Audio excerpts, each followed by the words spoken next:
Salam alaikum. On va commencer notre série de leçons concernant l'électricité. On va étudier dans ces chapitres d'électricité un certain nombre de dipôles. On va commencer par le dipôle RC. Le dipôle RC est un dipôle constitué par deux dipôles qui sont, deux dipôles de passifs, qui sont le résistor et le condensateur. Alors, le résistor, on a déjà vu en classe de seconde, c'est un dipôle passif, et on a vu la loi d'Ohm entre C1, U est égal à RI. Le condensateur, il est nouveau pour nous, alors on va justement étudier ce nouveau dipôle.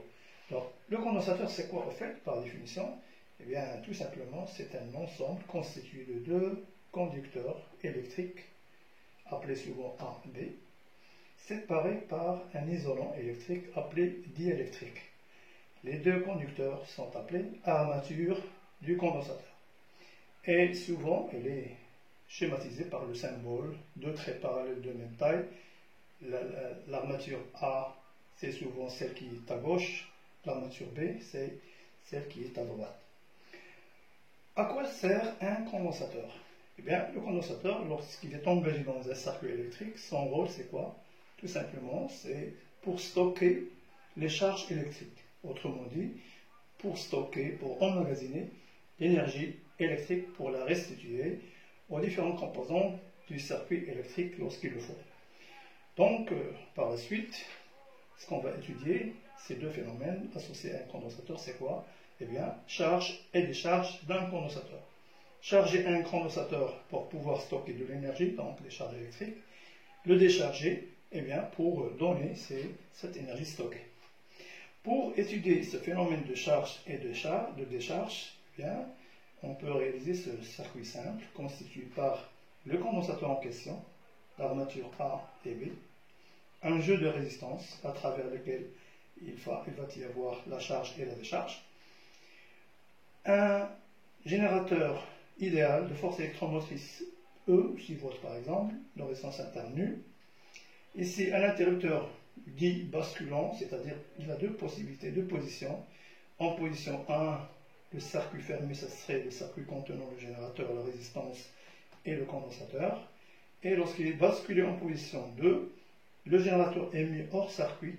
Eh bien, le circuit, ça serait cette fois-ci condensateur, résistance, et on revient au condensateur. Alors, le machin qui est là, c'est un ampèremètre, ou plutôt un milliampèremètre. C'est un ampèremètre très sensible qui permet de détecter les très faibles courants. Alors, souvent, on l'appelle galvanomètre. Il a la particularité d'avoir un zéro central, c'est-à-dire qu'il peut dévier soit vers la gauche, soit vers l'avant, la droite, c'est-à-dire il peut détecter les courants de très faible intensité, que ce soit négatif ou positif. Alors donc, il faut orienter cette branche dans un sens. Alors souvent, on va choisir ce sens positif. Donc si j'oriente cette branche dans ce sens, eh bien si le courant circule dans ce sens, il sera compté positif.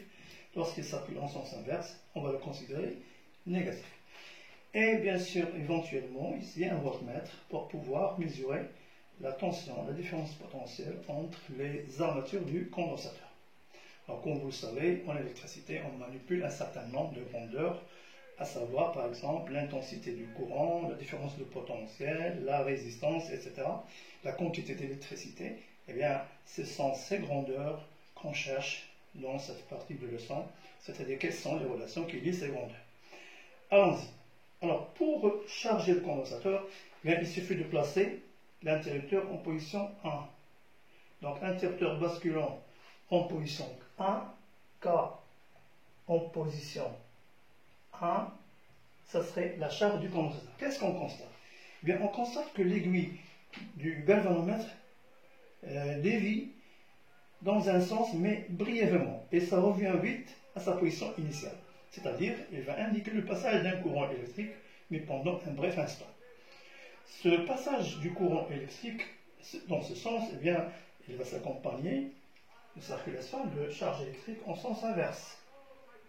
C'est des électrons. Alors, ce courant qui est circulé dans ce sens, il n'est pas constant, il a apparu pendant un bref instant et il a vite disparu. Eh bien, il n'est pas constant, il est variable. Alors à partir de maintenant, toute grandeur électrique variable, on va la noter en lettres minuscules. Et cette grandeur qui est constante, elle sera notée en lettres majuscules. Donc du moment que ce courant il est variable, eh bien, on va le noter petit i. Il est dans ce cas positif. Il s'accompagne de circulation d'électrons en sens inverse. Ces électrons qui viennent, ils arrivent au niveau de l'armature B, et du moment qu'il y a un isolant entre les deux armatures, ils ne peuvent pas passer d'une armature à l'autre. On dit que les électrons ne savent pas nager, c'est-à-dire comme s'il y a un fleuve ici, et ils ne peuvent pas nager, donc ils s'accumulent. Premier électron s'accumule, eh bien, il va pousser une charge d'autre contraire, distance contraire de l'autre armature qui va justement manifester le passage du courant. Donc il apparaît un déficit, donc une charge positive. Une autre charge est négative, positive, négative, positive, négative, positive, jusqu'à ce que toutes les places sont remplies, si vous voulez. C'est-à-dire que une fois l'armature B est stockée et toutes les places sont remplies de charge négative, et de la même façon de charge positive de l'autre côté, eh bien, l'opération charge s'arrête, on dit que le condensateur est chargé. Eh bien, ce courant qui est circulé pendant ce bref instant, il a permis de charger ce condensateur, eh bien, on va l'appeler courant de charge, IC. Alors, l'aiguille du galvanomètre, elle a dévié pendant un bref instant, il est revenu à 0. C'est-à-dire que le courant, il a changé d'une valeur maximale à 0. Par contre, l'aiguille du voltmètre, qui était positionnée sur la position 0, bien, on constate qu'elle, il augmente progressivement jusqu'à atteindre une valeur maximale et il s'arrête. Et il reste sur cette position. Ce n'est pas comme celle du galvan. Bien, ça veut dire quoi? Tout simplement, ça veut dire que le condensateur est finalement chargé. Et si on lit la valeur de la tension indiquée par le voltmètre, eh bien, on constate qu'il est égal à 6 volts, c'est-à-dire à la force électromotrice du générateur. Bon, alors, si on considère les grandeurs caractérisant le condensateur pendant cette opération, cette durée de charge, eh bien, vous avez la tension entre les bornes du condensateur qui était nulle au départ, eh bien, il a augmenté de 0 jusqu'à la valeur E. C'est une fonction croissante. La quantité d'électricité également, si on note la quantité d'électricité Q, alors Q, pour B, elle est négative, donc c'est QB. QB, c'est égal moins Q. Pour QA, c'est égal plus Q. On appelle Q charge du condensateur. Cette quantité d'électricité, sa charge également, c'est une fonction croissante de 0 à la valeur maximale, Qmax. Par contre, le courant de charge, IC, au départ, vite, il était maximal, ensuite, il a descendu, donc il varie en décroissant d'une valeur Imax à la valeur 0.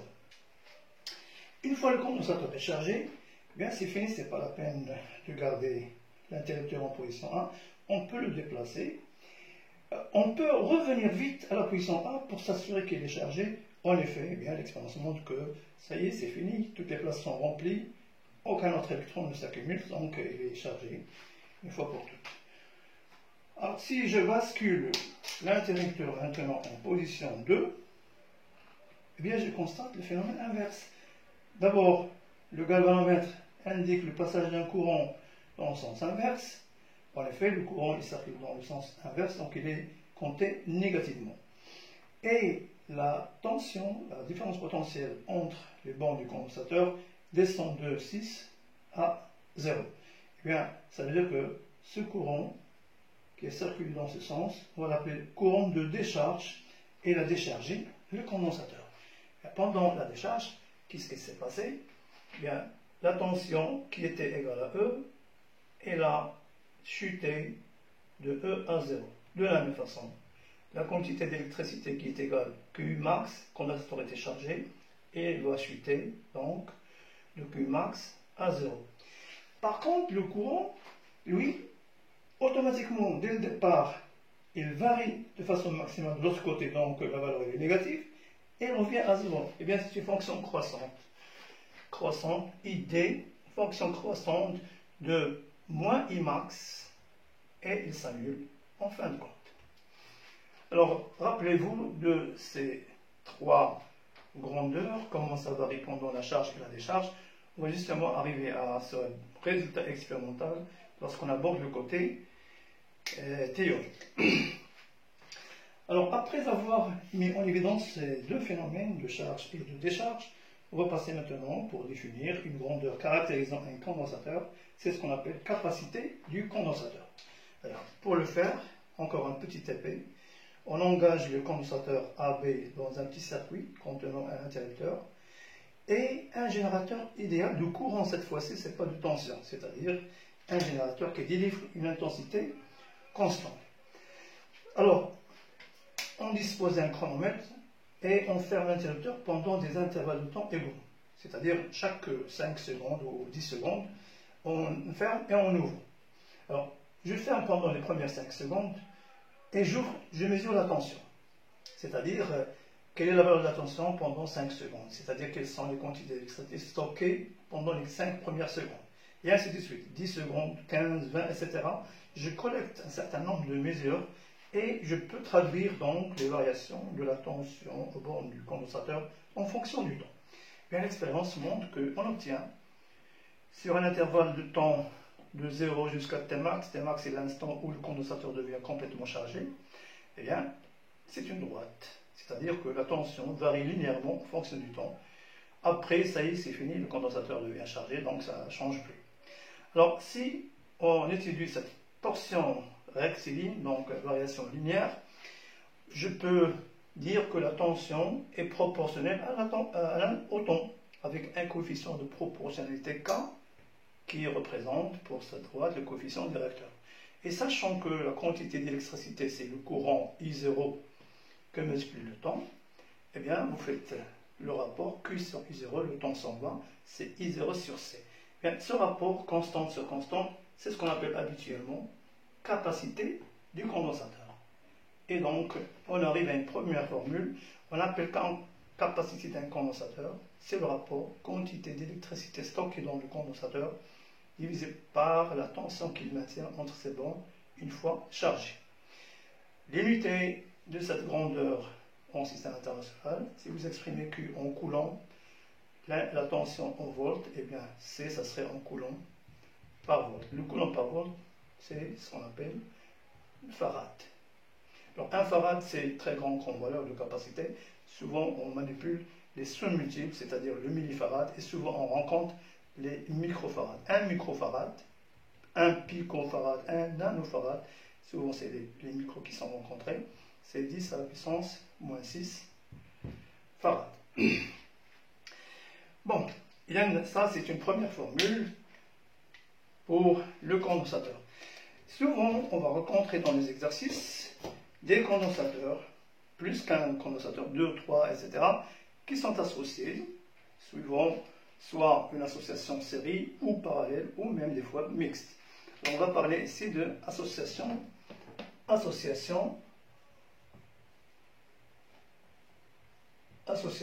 de condensateurs.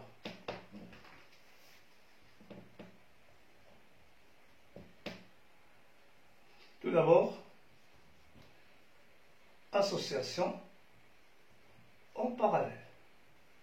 Alors, associer des condensateurs en parallèle, c'est-à-dire les mettre comme ceci.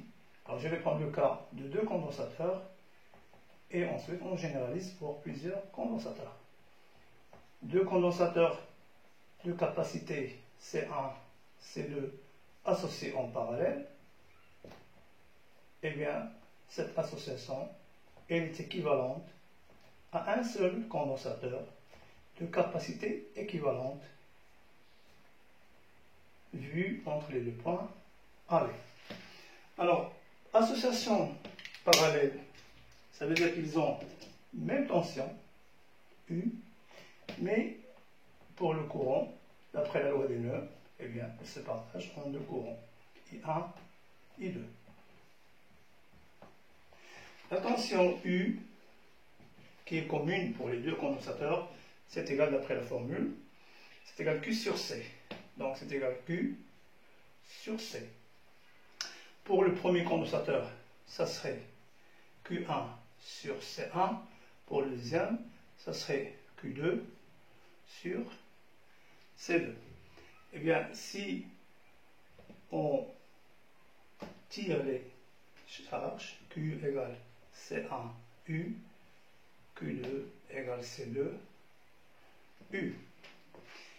Et sachant que la quantité d'électricité, c'est le courant fois le temps. Donc c'est le courant I1 qui circule dans la branche 1, et là, c'est pendant la même durée, bien sûr, T. Et d'après la loi des nœuds, on sait que I égale I1 plus I2. Ici, c'est le courant I principal qui est égal, comme ici, le courant là, ça serait I est égal Q1, c'est-à-dire C équivalente fois U divisé par le temps. Eh bien, je remplace Q par CE U divisé par T, c'est égal à I1 plus I2, c'est ça, c'est C1 U sur T plus C2 U sur T. Je simplifie par U, T, T, bien, je tire.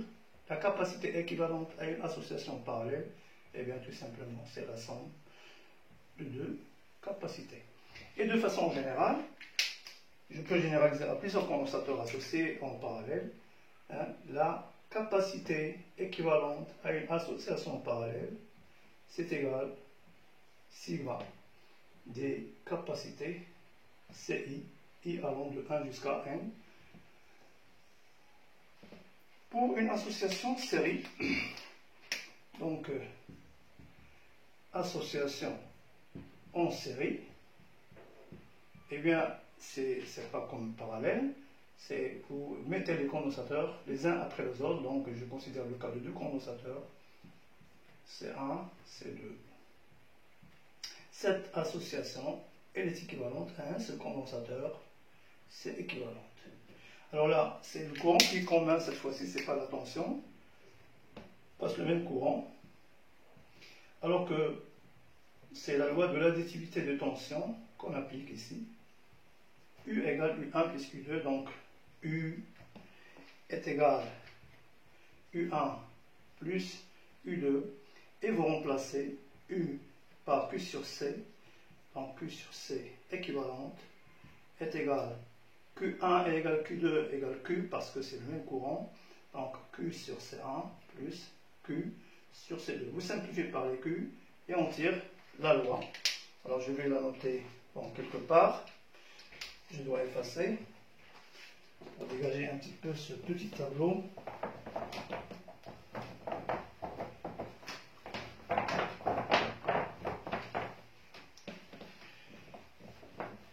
Bon, bien sûr, vous n'êtes pas obligé de redémontrer dans les exercices, vous appliquez les formules directement.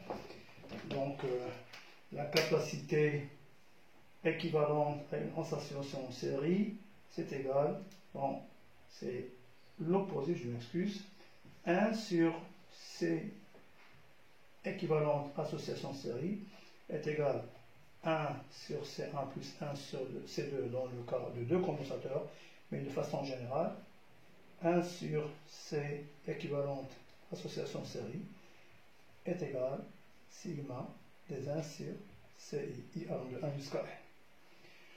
Bon, bien sûr, le but pour l'association parallèle, c'est remonter la valeur de la capacité à partir de plusieurs condensateurs de faible capacité.